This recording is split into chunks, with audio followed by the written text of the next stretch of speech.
Real talk, when Pimax announced the Pimax Dream Air, I was skeptical, like really skeptical.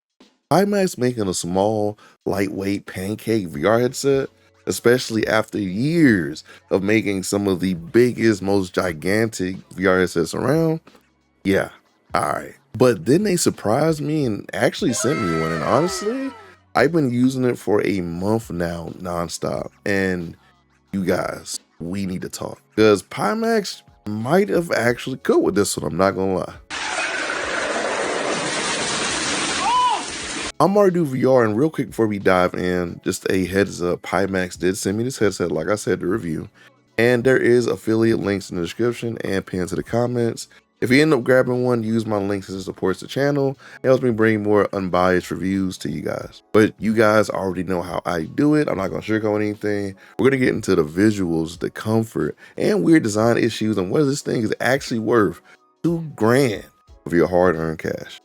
Let's go. Before we get into the review though, this video is actually sponsored by VirtuixOmni. So you guys have probably not seen my recent review of the VirtuixOmni 1 VR treadmills. I put out a whole review and I wish you guys would go see it because it actually is a really good VR treadmill and I would love if you support and go hype that video. I'll make sure to link it to the top right. So all you gotta do is click it. But after you get done watching this video, back to the content. Alrighty, so what even is the Pimax Dream Air? The Dream Air to me is Pimax's answer to the market fiending for small factor VR headsets like the Bigscreen Beyond 2. Pancake lenses, micro-OLED displays, high resolution, theme VR tracking, eye tracking from Tobii, and just a form factor looks more like ski goggles than the usual Pimax PCVR brick we're all used to. The basic pitch is small, light, high resolution, and premium. And honestly, they mostly nailed it. Let me show you where. Let's talk about the good. First things first, the visuals. Holy guacamole, the visuals are nice. We're talking Sony micro-OLED panels at 3840 by 3552 per eye. Over 27 million pixels right in front of your face. Pancake lenses are sharp edge to edge, deep blacks that LCD headsets just can't come close to, and the resolution is high enough that most people won't really have any complaints. But me spewing a bunch of specs and blah blah blah technical jargon at you doesn't really sell this headset, and honestly gameplay does. So let me give you 3 games real quick that I personally loved in this headset, and then mix in some through the lens footage from other games. And if I don't include some through the lens footage in this video, guys, I did put out a whole video going over through the lens footage, and it was actually my first through the lens video. So, you know, give me some grace. The first game is VTOL VR, and honestly, it had me in a chokehold recently after I did a video with the OWO haptic suit for it. The clarity is unreal, especially in the cockpit. Every gauge, every switch label, every just HUD element is just razor sharp. I literally have no complaints, and I'm really genuinely thinking of something bad I could tell you guys while writing the script. And it's to the point that I'm actually reading instruments that I used to have to lean forward to see in other VR headsets. The second game is Flatout VR, which also recently came out and is probably one of the best VR games of the year, and honestly might be my VR game of the year so far. This game is just phenomenally fun, and I thought it'd be good to include it since it's not a just pure race sim and is a lot more arcadey, which I love. This game is where the colors absolutely pop, like the micro-OLED contrast plus the saturation on this headset makes the whole game just look like somebody cranked the visuals to perfection. Now, it's not the most like detailed game, obviously, because there's no remastered and stuff like that, but in the VR with the Pimax Dream Air, the game just looks amazing. The headlight sparks, explosions, it just looks awesome and ran at a great frame rate on my 5090. And then there's Microsoft Flight Sim 2024. It's honestly my go-to for testing out new VR headsets outside of a game like Half-Life Alyx. In my first impressions video, I actually tested it live with you guys, and my feelings are the same today. The Dream Air is just perfect for it. The clarity, the colors, and how dark the panel can get for nighttime flights is genuinely perfect. I honestly don't have much to say here because it's just a good experience, and the dynamic foveated rendering, you know, which is done with eye tracking, helps a lot in terms of frame rate and performance. And Look, guys, I know that through the lens footage can never fully capture what it looks like in person. We just aren't there yet. Cameras can't really do what your eyeballs can when it comes to that, but even compressed down to like YouTube level, what you're seeing on screen right now should give you a good sense of how just bright and clear this display is. If the through the lens footage from a novice looks this good, just imagine it strapped to your face. With that being said, the sweet spot is also generous, which is surprising with the small pancake lenses. The glare is well controlled. I noticed it in some of the base lens without prescription lenses, but obviously the prescription lenses do add a little bit of glare. Some people on Reddit said, oh, it's not true, but I see glare in mine. I don't know what you guys have, but it's not a deal breaker to me personally, but you do see it in really dark scenes with a bright background. But I don't think it's nothing crazy where I will see a lot of people complain about it or hate the headset. Now, I didn't notice any chromatic aberration, and that was an issue that the Crystal Super non-micro OLED had. But I didn't notice it in this headset, and if somebody did, let me know in the comments below. The second big thing is comfort. And this one actually shocked me. The headset weighs just under 170 grams by itself with no head strap. That is light. Now, this shocked me because I literally watched no videos of the Pimax Dream Air before I got it, so I could form an unbiased opinion, and I still don't understand how they got it to be this small, especially when other companies haven't really figured it out yet. And the fact Pimax got it is actually pretty cool. I always thought the headset was going to be Quest 3 size based on the pictures I saw. Like even at CES, I didn't look too deep into it, but it is nice to know they made a very small headset, and it's actually nice to wear for long periods of time. Like I've done hours in this headset, multi-hour sessions in Flatout, VTOL VR runs. And other games I've tested like Half-Life Alyx, Contractors, EXD Extra Dimensional, you know, the whole shebang. The weight distribution is also magnifique. Like this is great. Like I don't feel any type of heaviness in terms of the front, no pressure points on my forehead, no hot spots on my cheeks. It's just really smooth, and the strap it ships with, it's actually pretty good. Now, you guys have been on this channel for a long time. You know MartydudeVR hates cloth straps. But I must say, this is the most comfortable one I've used. Like I've used the Mega Next, I've used the Bigscreen Beyond, the Quest 3, but this one is the best one out of the box. Like this is one of the few times where I was like, okay, I don't need a hard strap. Now, there's a lot of people on Reddit complain about the comfort of the base facial interface. And honestly, I don't see it. Now I know that it's a very debated thing, but I know these type of things are one size fits all, but you can 3D print your own facial interface, which I will leave in the description, so you can put your own cushions and stuff like that on it.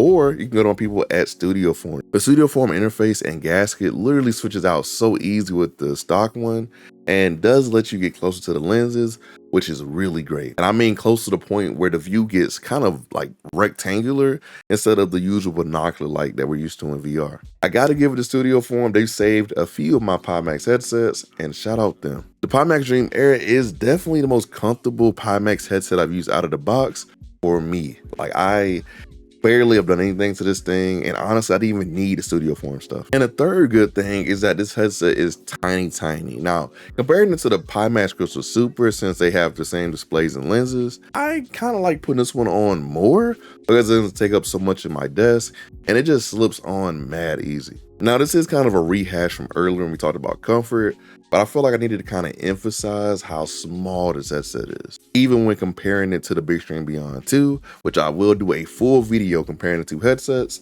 I saw people asking about it, so stay tuned. Oh, and real quick, the actual audio of this headset is actually pretty decent. It's way better than anything else I've tried from Pimax, and I would actually use these out my headphones if I didn't like my headphones so much. With all those good things being said, it's real talk time. I told you I wasn't soft pedaling anything. There are some negatives with ye old Dream Air. First things first, the cable runs kind of hot. Like after a few minutes in the headset, I can feel it on the back of my neck. Now it's not painful or burning me anything, but it's very noticeable, and I don't necessarily like it. This headset definitely will benefit from a pulley system just to lift that part up. I get why they had to design it like that to keep the headset as small as possible, but man, it just kind of feels like an oversight, and it's just hot. Like I wish there was some way to get another cable or something for this headset. Second big negative is the FOV, and it's just kind of an obvious trade-off. Now, it's not bad to me, it's better than the Bigscreen Beyond 2, but it's noticeably tighter than the Crystal Super's Micro-OLED's FOV, and if FOV is your thing, you're definitely gonna feel it. And it's kind of funny because Pimax have kind of built a community of people that love FOV, so I kind of would like to hear how the FOV lovers feel about this, but I think the trade-off is okay for the high visuals and low weight. I personally don't notice it much since I've been using pancake Micro-OLED headsets for a while now, and I don't really care about it much anymore, but I know some people this might be a deal breaker. Third, and this one is kind of a positive and a negative, and this goes for my people who like custom drivers in the audience. The Pimax Dream Air doesn't play well with the Sboys3 custom driver yet. If you don't know what that is, it's basically a driver that gives you total control over compatible Steam VR headsets. For example, he made one for the MegaNeck Superlight 8K V1, and it literally saved the headset for me, making it a native Steam VR headset, which is way better, especially in terms of performance. In the driver, you can dial things like FOV, colors, and a bunch of other nerdy stuff I don't really get into, but we definitely need better compatibility here. Making the Pimax Dream Air a native Steam VR headset would be amazing. It would cut down on people complaining about Pimax Play, which is Pimax driver software. Now, Pimax Play isn't bad to me, but there has been certain updates that have kind of broken things, and it can be really hit or miss. And even in Pimax Play, everything is pretty much adjustable, but I am a fan of having options and an open ecosystem. Pimax, if you're watching this, work with the community on this one, please. Everyone wants it, and you guys kind of need the goodwill in terms of PR. Respectful. Now for performance, it's the same as the Crystal Super Micro-OLED. You're gonna need a beastly PC to run this at full power. Personally, I have a 5090, so I just crank it up at full resolution and use a little bit of upscaling to bless me with some frames. Dynamic foveated rendering does help, but I just recommend a beefy PC card. Like, you're gonna need it. On my 4090 on the Pimax Crystal Super, I ran at 70% resolution with upscaling to get decent frames to kind of give you an idea what you're working with. Now, I am planning to do a performance video to kind of give you guys a better idea of what to expect, and you can definitely hold me to that, probably like next week. All right, so now here's the big question: buy or skip? But first, let's talk price. The Dream Air starts at $19.99 USD.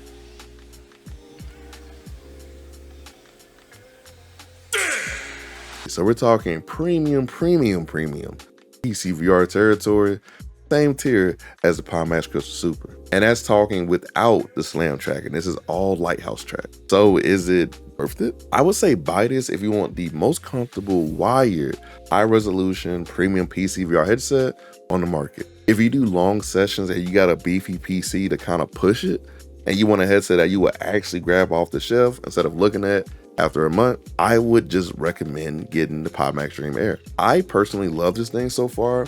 I think a lot of people who actually want a good wired headset will also. I would say skip this if you're a hardcore person who needs every degree of FOV possible.